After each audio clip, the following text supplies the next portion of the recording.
Hey friends, so I know I promised some more ClojureScript content, but I am working on that. And in the meantime, I decided to do a How to Get Into Programming Part 2, the redo. Try to do like a short and sweet, how to self-teach, let's get it. So I do want to clarify a point. A lot of people lump in together IT and programming, and they're different things. There are people who are very good at hardware, and that is a specialization.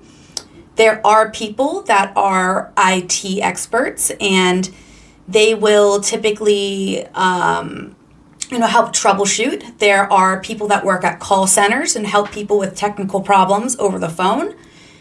And then there are programmers, and they are different. Programmers write the software that everybody seems to have a problem with, usually. But some of us have no idea about the hardware. You don't need to know anything about a computer.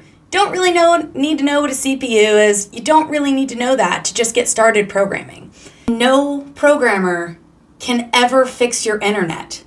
We can never fix your the cord of the printer is currently plugged into the PS4. I don't know, dude. Try Ctrl-Alt-Delete. Is that still a thing? In the age of COVID, lots of people are looking for a career change. It's natural. That's where the industry is heading. Most job positions are going to have some sort of light technical requirements at this point, and it is in your best interest to get as many tech skills as possible as soon as possible. So in the spirit of that, I decided to put together a video that can be used as an entry point to get into tech, to change careers, or just to know what's going on the internet, because so few people actually do, and it's kind of troubling. So I say this all the time, and I will say it again, you do not have to go to college or university to learn these skills. You do have to work hard, though, and you do have to put in some effort.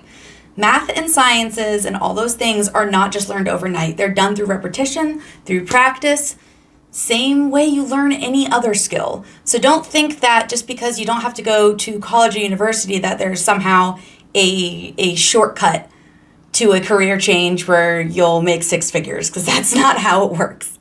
You are going to have to work hard. With that being said, I'm going to go over just some basic terms so you can start to navigate what you think you'd like to get involved in. Front end and back end, and you will hear these terms used a lot. So front end is HTML, CSS, you might even know some of that from your MySpace days, and JavaScript. These are things that the user sees. When you're on a web page, anything you see is the front end.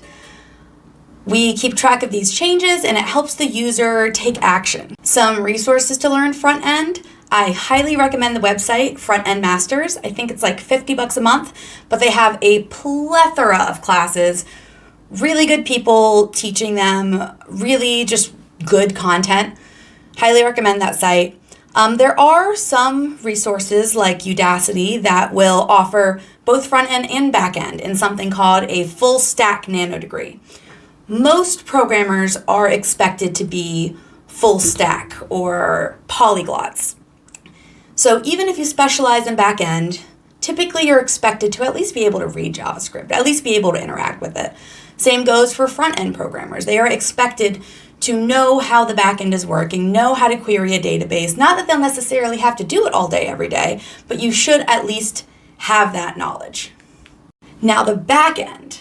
The back end is kind of the meat of the situation. That's where a lot of the logic is done. That's where the database is kept. And these days, things are moving more towards what's considered serverless. There is a server. It's just that companies like Amazon or Google offer to watch the server for you and only charge you for what you use. So a lot of the industry is going towards that. And they also offer lots of integrated services. So it's a good deal. And that's one of the ways you can a very easy entry point into back end is to just get a certification through AWS Guru or GCP. Also, that's Google's, that they also have a program. In my personal opinion, I think AWS is better. I started with GCP. have since worked on lots of AWS projects, and I think that they are kind of taking the lead there. So check out AWS Guru. I've had friends get certifications, apply to jobs, and get jobs, and how they work in the industry. My favorite resource is Coursera. Coursera.com offers college-level classes taught by professors, as many as you want, for $50 a month. I highly, highly recommend the course Python for Everybody. It is a University of Michigan course, and it just gets you started with the basics. The professor is fabulous. It's just a really good course, a really good program that I recommend to everybody. There are some very popular websites such as Udacity and Udemy and Code Academy. I hear about these all the time, and they're fine. If it works for you, go ahead and use them. I do know that some of those websites offer nano degrees for a certain amount of money. I think this comes with pros and cons, as it can help you stay motivated if you paid for something. However, those videos are typically available for free. And some of the resources that they offer for the price that you're paying, in my opinion, I haven't ever seen it be worth it. So just take it with a grain of salt. So another thing that's helpful to do is to get familiar with your computer's terminal. The terminal is that thing they pull up in all the hacker movies where you're like, oh my gosh, they're getting into really serious coding now. Really, it's just how you talk to your computer. You can use the GUI, and GUI stands for the Graphical User Interface. That's when you click on icons and you click on buttons to take actions. But you will be more efficient if you learn how to use the terminal correctly. It will also help you because it'll change the way you think, change the way you're able to navigate files and understand the structure of your computer. Very beneficial skill. You don't need to learn it right away. There are different terminals for Windows, Mac, and Linux.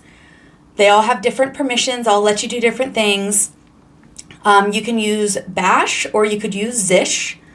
And these are just scripting languages. This is just how you talk to the terminal. Another skill that you will have to get familiar with is Git and GitHub. So how I typically explain this to people is imagine that you're writing an epic novel this big, and you're co-authoring it with 10 other people. And you're writing these 10 different chapters asynchronously at the same time. And so you're going to need, and you might even be using different languages, you're going to need a way to save your changes and test and interact with the people you're working with asynchronously. So that's what Git and GitHub do, is they're called version control systems.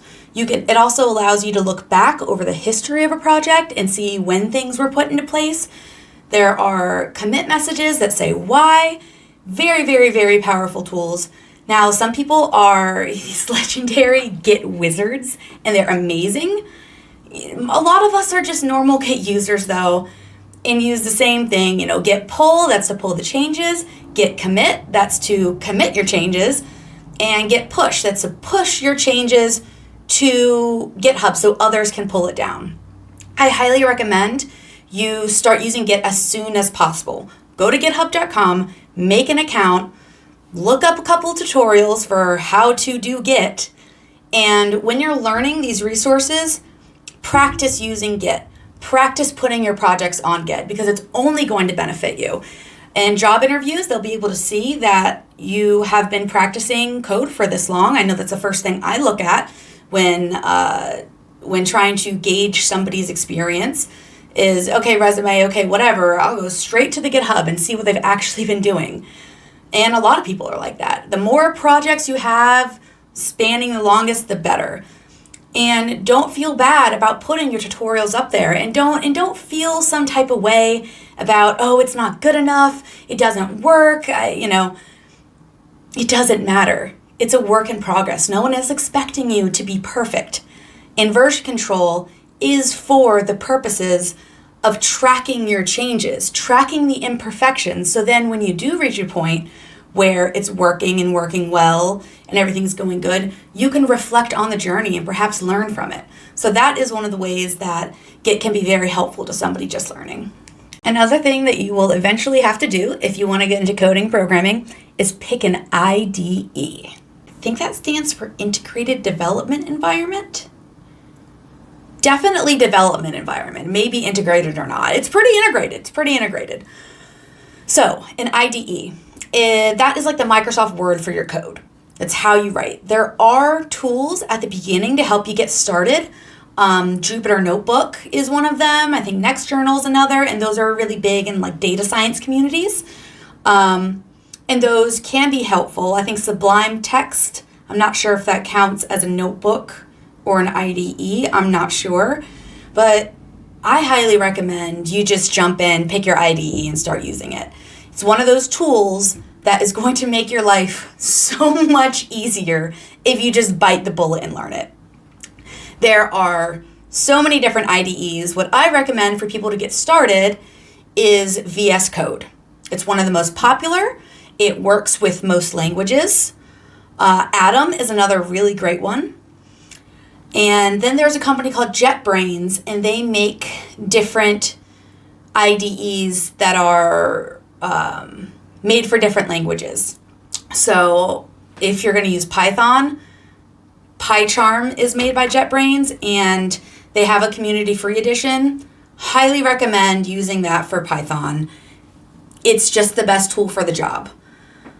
VS Code, like I said, also has a lot of really great tools to just get you started. If you're interested in Clojure, I know that there was recently a Clojure starter pack with the REPL with the Calva plugin. I will link that below. Just don't get involved in IDE wars. Everybody has their opinion. Just use the tool that you enjoy using the most. And that's going to be different for each person. I think one of the most important things you can do getting started is to join some sort of study group, find a mentor to support you, and find outside support. Because as I said, it is very important to practice every single day, to be learning and doing something every single day. It doesn't have to be much, and okay, maybe not every day. Take some days off, don't stress yourself out. But you need to be recalling that knowledge and solving problems and working your brain regularly. And it's really, really hard to stay motivated if you're trying to do it on your own. There are so many resources for study groups, whether it's front end, back end, Clojure, ClojureScript. I know of tons of really great Clojure and ClojureScript study groups. I will link them below. But finding motivation outside of yourself is very important. A lot of you will be trying to learn programming while working a full-time job.